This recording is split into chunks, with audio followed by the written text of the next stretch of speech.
దేవుని నామానికి స్తోత్రం. హల్లెలూయా. ప్రభువైన యేసుక్రీస్తు నామంలో అందరికీ మరొకసారి నా హృదయపూర్వక వందనాలు. రోమీయులకు రాసిన పత్రిక 8వ అధ్యాయం 1వ వచనాన్ని ధ్యానం చేసుకుందామండి.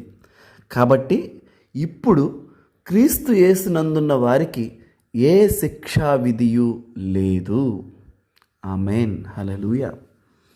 ఈరోజు మన టాపిక్ ఏంటంటే దేవుని న్యాయం వర్సెస్ మన మీద పడవలసిన శిక్ష.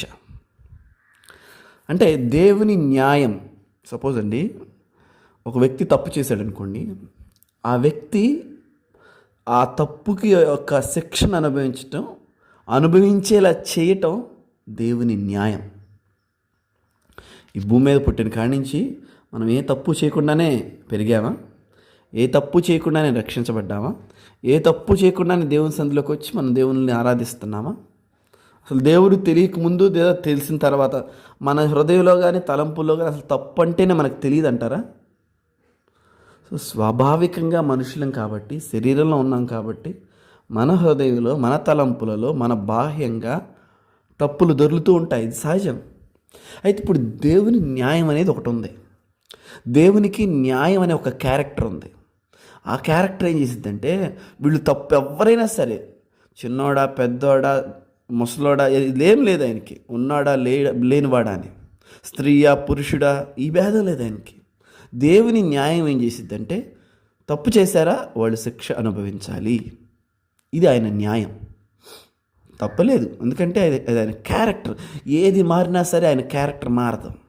ఒకవేళ అలా మారితే ఆయన దేవుడే కాదు. సో దేవుని న్యాయము అంటే ఏంటంటే, తప్పు చేసిన వ్యక్తి ఎంతటి వాడైనా, ఎవరైనా, ఏ స్థితిలో ఉన్నా, ఎక్కడున్నా వాడు ఆ శిక్ష అనుభవించాలి. సరే, మరి రక్షించబడ్డామంటున్నాం, మనం బాప్తిజం తీసుకున్నాం అంటున్నాం, మరి మన తప్పులన్నిటికీ కూడా శిక్ష పడాలి కదా, శిక్ష పడాలిగా. అందుకని సరే యేసుప్రభు క్షమించారులే అని చెప్పేసి, మరి దేవుని ఎదుట దేవుని న్యాయం అనేది ఒకటి ఉంది కదా. యేసుప్రభుని నమ్మాం, రక్షించబడ్డాం, మరి నా తప్పులు పోయాయి, నేను నీతిమంతుడిని, నేను పాపిని కాదు, నేను రక్షించబడ్డానని మనం సంబరంగా తిరుగుతున్నాం. అయితే మరి దేవుని న్యాయాన్ని ఎవరు సంతృప్తిపరుస్తారు? దేవుని న్యాయం ఏంటి? తప్పు చేసిన వాడు శిక్ష అనుభవించాలి. దేవుని వాక్యం ఉంటుందంటే, ఆ తప్పు యొక్క శిక్షని యేసుక్రీస్తు ప్రభువు తనపై వేసుకున్నాడు. శిక్ష ఆపేలా, శిక్షను కొనసాగించారు, కానీ మనిషి రీప్లేస్ అయిపోయాడు. మన పాపములను, మన ఉగ్రతని, మన శిక్షని అంతటినీ కూడా యేసుక్రీస్తు ప్రభువు తనపై వేసుకున్నారు. అందుకు ఇక్కడ ఏమంటున్నాడు? క్రీస్తు యేసునందున్న వారికి ఇప్పుడు ఏ శిక్షా విధి లేదు. దేవుని న్యాయం అనే శిక్షా విధిలో మనందరం శిక్షకు అర్హులం. కానీ మధ్యలో యేసుప్రభు ఏం చేశాడంటే, ఆయన నమ్మిన హేతువుని బట్టి, ఇంకా మనం నమ్మకముందే మన కొరకు ఏం చేశాడంటే, యుక్త కాలమందు ఆయన మన కోసం, మన పక్షంగా చనిపోయాడు. ఇప్పుడు మనం ఏమనుకోకూడదు, పోయిన గత కాలాల్లో మేము ఇట్లా చేస్తాం అందుకని దేవుడు ఇట్లా చేస్తున్నాడు, అలా మనం ఏమనుకోకూడదు.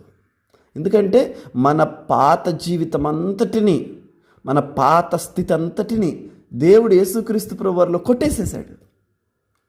దేవుని న్యాయం ఏమని చూస్తూ ఉంది? వీళ్ళ పాపాలన్నిటికీ శిక్ష పడింది అన్నట్టుగానే చూస్తుంది.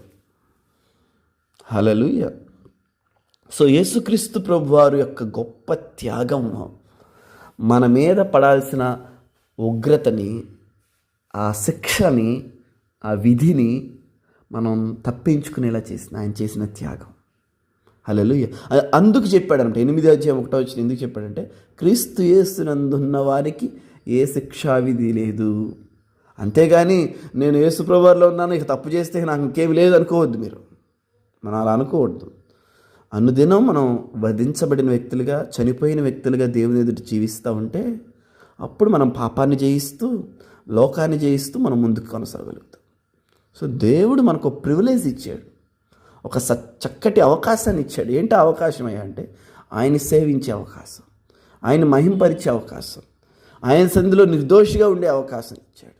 ఈ ఇవ్వబడిన అవకాశాన్ని మనం ఏం చేయాలంటే, చక్కగా జాగ్రత్తగా సద్వినియోగం చేసుకుంటూ పరిశుద్ధంగా మన జీవితాన్ని కాపాడుకుంటూ దేవుని రాకడ వరకు మనల్ని మనం భద్రపరుచుకోవటమే, మనల్ని మనం మలినం కాకుండా కాపాడుకోవటమే మన ఎదుటినున్న బాధ్యత.